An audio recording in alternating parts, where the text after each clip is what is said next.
Assalamualaikum warahmatullahi wabarakatuh. Baiklah anak-anak, kita akan melanjutkan materi kita pada pertemuan yang kedua. Materi kita hari ini adalah kehidupan manusia pada masa praaksara. Di sini Ibu akan menjelaskan dua materi. Pertama, definisi dari kata praaksara sendiri, kemudian pembabakan masa praaksara. Pembabakan masa praaksara akan dibagi dua, pembabakan berdasarkan ilmu geologi, kemudian yang kedua pembabakan berdasarkan ilmu arkeologi.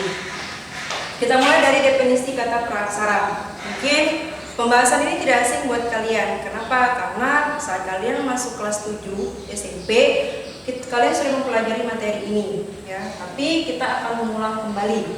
Kita mulai dari masa praaksara. Nah, kita definisikan menurut etimologi atau dari sudut pandang bahasa. Kalau kalian lihat, ini terdiri dari dua kata, pra dan aksara. Pra artinya adalah sebelum, sedangkan aksara adalah tulisan. Artinya masa praaksara adalah masa sebelum adanya tulisan. Kapan masa praaksara terakhir?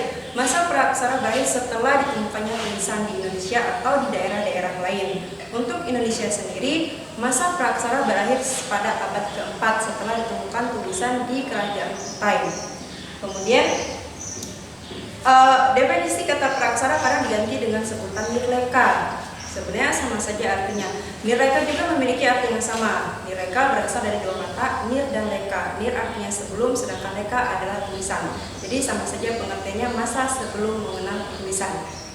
Kemudian untuk materi yang kedua, pembabakan masa praaksara. Pembabakan atau pembagian, kenapa dibagi? Karena kita akan membagikan menjadi berdasarkan ilmu geologi. Kemudian yang kedua berdasarkan ilmu arkeologi. Geologi sendiri adalah ilmu yang mempelajari tentang lapisan dan perkembangan bumi. Di ilmu geologi, masa praaksara dibagi menjadi 4 zaman. Pertama, Arkeozoikum, kemudian zaman Paleozoikum, Mesozoikum, dan Neozoikum. Zaman Arkeozoikum ini disebut zaman kehidupan tertua. Kenapa? Karena di zaman ini bumi baru membentuk lapisan kerak bumi dan belum ada kehidupan. Yang itu hanya hewan bersel satu. Sedangkan Paleozoikum itu zaman kehidupan tua. Di sini mulai muncul hewan-hewan bertulang belakang atau hewan-hewan yang tidak bertulang belakang atau hewan-hewan yang mempunyai tulang. Yang ketiga adalah zaman Mesozoikum. Zaman Mesozoikum disebut juga zaman kehidupan tengah. Pada zaman ini suhu bumi sudah mulai stabil, kemudian muncul hewan-hewan dengan ukuran besar, kebalikan dari zaman Paleozoikum. Zaman Mesozoikum dibagi menjadi 3 periode. Periode Trias, kemudian yang kedua periode Jura, dan periode Kapur. Yang keempat adalah zaman Neozoikum. Zaman Neozoikum dibagi menjadi 2, Kuarter dan Tersier. Mulai muncul, suhu bumi sudah mulai stabil, kemudian muncul hewan-hewan menyusui seperti hewan-hewan yang ada pada saat ini. Ya. Ini untuk pembabakan berdasarkan ilmu geologi. Sedangkan yang kedua, pembabakan berdasarkan ilmu arkeologi. Arkeologi sendiri adalah ilmu yang mempelajari tentang peninggalan-peninggalan masa praaksara, baik itu benda maupun artefak dan lainnya. Berdasarkan ilmu arkeologi, pembabakan masa praaksara dibagi menjadi 2 zaman. Zaman batu, kemudian zaman logam. Zaman batu sendiri artinya pada masa ini peralatan yang dihasilkan oleh masyarakat pada masa praaksara berupa benda-benda yang terbuat dari batu. Ya. Zaman ini dibagi menjadi 4, Paleolitikum, Mesolitikum, Neolitikum, dan Megalitikum. Jika kalian perhatikan, zaman ini namanya hampir sama dengan zaman pada masa geologi, hanya beda di ujung, jadi kalian jangan salah ya. Untuk yang pertama zaman Paleolitikum, ini zaman batu tua. Pada masa ini peralatan yang dihasilkan masih sangat sederhana, peralatan dari batu dengan permukaan yang masih kasar, kemudian tidak diasah.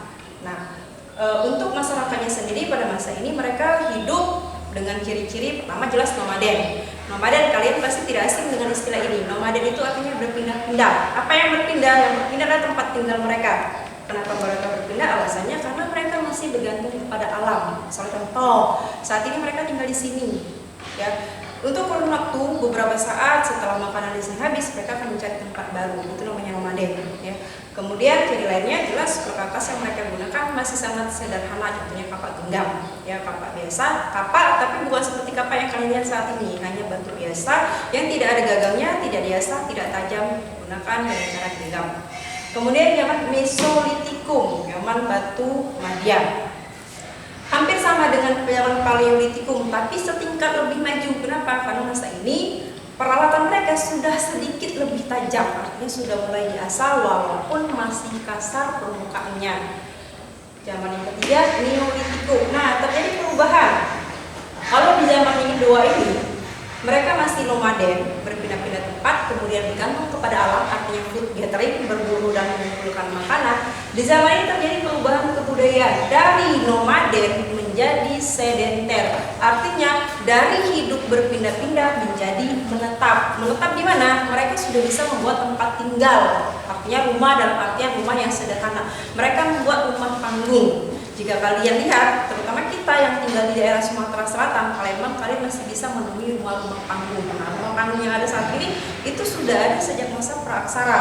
Kenapa mereka membuat rumah panggung? Banyak sekali alasan. Yang pertama, mereka gunakan sebagai tempat tinggal bagian atas rumah. Itu mereka gunakan untuk melindungi mereka dari bencana alam, banjir, kemudian dari hewan buas dan binatang-binatang lainnya. Terus bagian rumah yang bawah itu bisa digunakan sebagai tempat menyimpan perkakas. Setelah menyimpan perkakas, hewan-hewan ternak mereka itu mereka simpan di bawah rumah atau dijadikan sebagai kandang.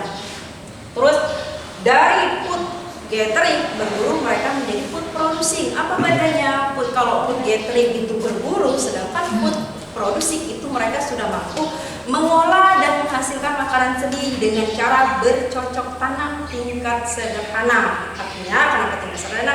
Karena mereka tidak bercocok tanam seperti yang sekarang. Kalian lihat ada sawah dan yang lainnya. Mereka hanya menggunakan ladang berpindah atau mengandalkan curah hujan, bukan menggunakan pupuk seperti saat ini. Nah, kemudian keempat, zaman megalitikum. Mega itu artinya besar, nah. Litikum adalah batu. Artinya zaman batu besar. Peralatan dan benda-benda yang mereka hasilkan itu terbuat dari batu dengan ukuran-ukuran yang besar.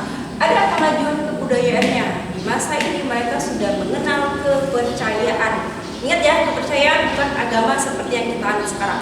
Ada 3 kepercayaan dasar yang mereka percayai. Pertama, mereka percaya kepada animisme. Animisme adalah roh nenek moyang. Mereka percaya bahwa di luar diri mereka ada kekuatan lain yang melindungi mereka. Kekuatan itu berasal dari roh nenek moyang, orang-orang yang sudah meninggal. Kemudian dinamisme, dina artinya benda. Benda-benda yang dianggap memiliki kekuatan biasanya adalah benda-benda dengan ukuran yang besar, gunung, batu yang besar, ataupun pohon. Kemudian yang ketiga, totemisme. Totemisme percaya kepada hewan yang dianggap suci karena merupakan penjelmaan dari roh nenek moyang. Contohnya, kalau di daerah Sulawesi itu ada kadal.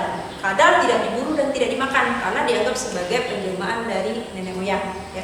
Itu tadi untuk zaman batu. Kemudian zaman logam. Zaman logam dibagi menjadi 2. Sebenarnya ada 3. Satu lagi ada zaman tembaga. Jadi perunggu, besi, dan tembaga. Tapi untuk kita di Indonesia kita hanya mengenal 2 zaman. Zaman besi, kemudian zaman perunggu. Zaman besi artinya peralatan sudah terbuat dari besi. Bedanya dengan zaman batu, kalau zaman batu peralatan dari batu, zaman logam ini peralatan sudah terbuat dari logam, baik itu dari besi maupun dari perunggu. Tapi bukan berarti setelah mereka mampu mengolah logam, mereka meninggalkan peralatan dari batu. Kita pun sampai saat ini masih menggunakan peralatan dari batu.